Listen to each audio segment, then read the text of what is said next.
Internet వినియోగం విపరీతంగా పెరిగింది. ముఖ్యంగా వైఫై ఎంత అవసరమో ప్రత్యేకంగా చెప్పాల్సిన పని లేదు. ఆఫీసులు, కార్యాలయాలతో పాటు ఇళ్లలోనూ వైఫై రూటర్ వాడుతున్నారు. అయితే వైఫైని వినియోగించడం ఎంత ముఖ్యమో సరైన స్థితిలో ఉంచడం కూడా ముఖ్యమే.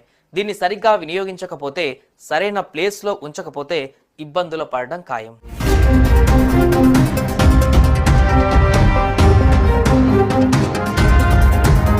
ఈ రోజుల్లో ప్రతి ఒక్కరి ఇంట్లో వైఫై ఉంటుంది. అలా రాత్రంతా రూటర్ని ఆన్లోనే ఉంచుతారు. రాత్రి మొత్తం వైఫై రూటర్ ఆన్ ఉంచడం వలన చాలా ప్రభావాలు ఉండవచ్చు. దానివల్ల ఏమి జరుగుతుందో తెలుసుకోవాలనుకుంటున్నారు. వైఫై రూటర్ 24 గంటలు ఆన్లో ఉంటే అది విద్యుదయస్కాంత తరంగాలను విడుదల చేస్తుంది. ఇవి మన ఆరోగ్యంపై చెడు ప్రభావం చూపవచ్చు. నిపుణుల ప్రకారం వైఫై రేడియేషన్ వల్ల రక్తపోటు, నిద్రలేమి, డిప్రెషన్ వంటి సమస్యలు ఏర్పడవచ్చు. అదేవిధంగా మానసిక స్థితి ప్రభావితమవుతుంది. ఈ తరంగాలు ఆల్జిమర్స్ వంటి తీవ్ర ఆరోగ్య సమస్యలకు దారితీసే అవకాశాలు ఉన్నాయి.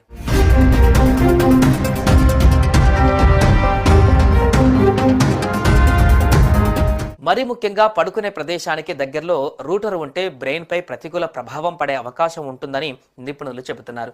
అందుకే పడుకునే సమయంలో ఖచ్చితంగా వైఫై రూటర్ను ఆఫ్ చేయాలని చెబుతున్నారు. రాత్రంతా వైఫై రూటర్ని ఆన్లోనే ఉంచితే దాని నుంచి వెలువడే ఎలక్ట్రోమాగ్నెటిక్ రేడియేషన్ తర్వాత శరీరంలో అనేక వ్యాధులకు కారణమవుతుందని నిపుణులు చెబుతున్నారు. కేవలం అనారోగ్య సమస్యలే కాకుండా రాత్రంతా వైఫై ఆన్లో ఉంచడం వల్ల టెక్నికల్గా కూడా కొన్ని సమస్యలు వచ్చే అవకాశాలు ఉన్నాయని నిపుణులు చెబుతున్నారు.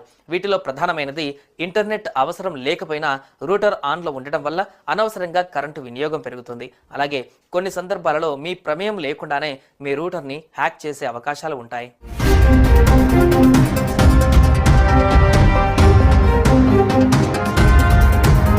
వైఫై రూటర్ని గదికి కాస్త దూరంగా ఉంచితే మంచిదని సూచిస్తున్నారు.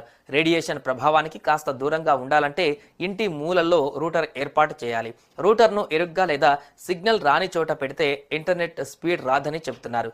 గాలి తగిలే చోట సిగ్నల్ ఎక్కడైతే ఎక్కువగా వస్తుందో అక్కడ రూటర్ ఏర్పాటు చేయాలని నిపుణులు సూచిస్తున్నారు. కాబట్టి రాత్రి అవసరం లేని సమయంలో రూటర్ని ఆఫ్ చేయడం మంచిది.